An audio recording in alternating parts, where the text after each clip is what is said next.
એક જણો મહેમાન ગતિ આવેલો, મહેમાન થયેલો, યજમાન પરિવાર હતો ને, સામાન્ય સ્થિતિ, ધંધો શું ખબર, ફળિયામાં 2-3 ભાઈઓ, એનો પરિવાર, અને ધંધો બીજાનો એક જ બધાનો.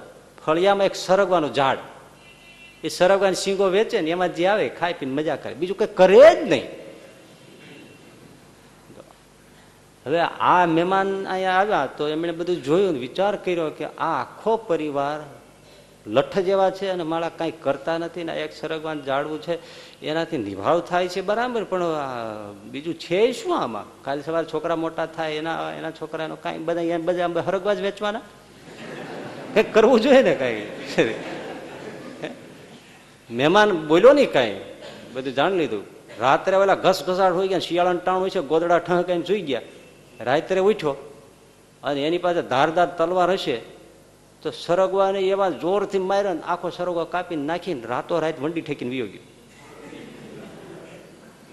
સવારે ઓલા જાય ગયા તો ખાટલામાં મહેમાન નહીં, પણ ફળિયામાં સરગવો નહીં, સરગવાનું ઝાડ નહીં. સરગવાન જોયું છે ને, મોટી સિંગો આવે, વળી કે સરગવો શું વળી સરગવો,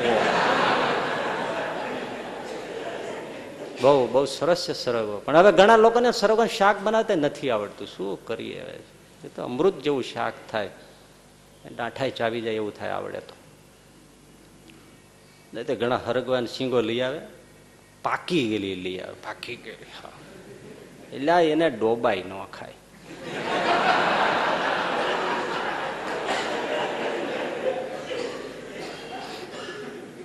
ઘણા પણ બહુ બધું છેલ્લે જાય, 5-6 વાગે શાક માર્કેટમાં જાય, વધ્યું ઘટ્યું લઈ આવે. હવે તો આ સામે સોસાયટી છે ને, એમાં એક પરિવાર હતો, બદલી થઈ ગઈ, સારું થયું, ભગવાન એને સુખી રાખે. પણ દિવાળીના આગલા દિવસો, દિવાળીના દિવસ, 9 વર્ષ કોઈ દી ફટાકડા ન ફોડે, અને બીજને દાડે પછી જે વધ્યા હોય ને એ લઈ આવે અને ફોડે, અને હું જો એ કહેતા ખરા ગણતરી વાળા છે, ડિસ્કાઉન્ટમાં હાવ આવી જાય ને પછી ઓલાને કાઢી નાખવું હોય ને, સ્ટોલ નાખીને કોઈ બેટા લઈ જાવ, એ લઈ આવે, બોલો મફતિયા લઈ આવે, પછી બીજના દિવસે ફોડે. આને શું સ્વાદ આવતો છે?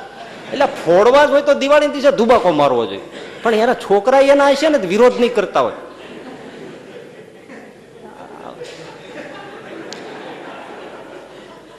નહીં તો બાપુજી બદલી નાખવા જોઈએ ને. પણ કઈ આવું ચાલે કઈ.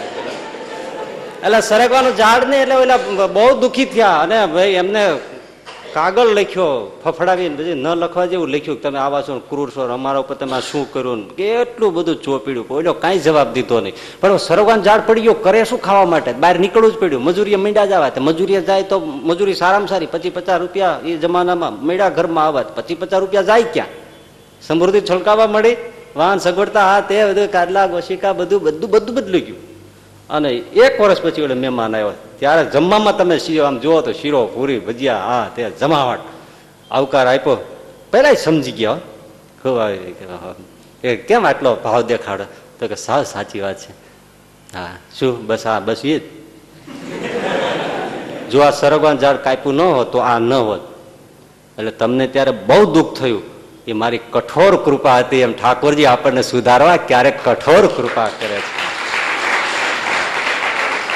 આપણો આધાર વયો જતો એવું આપણને લાગે, પણ ઠાકોરજી વિચારે છે કે આ અહીંયા ચોંટી રહેશે તો આની આગળ ગતિ નહીં થાય.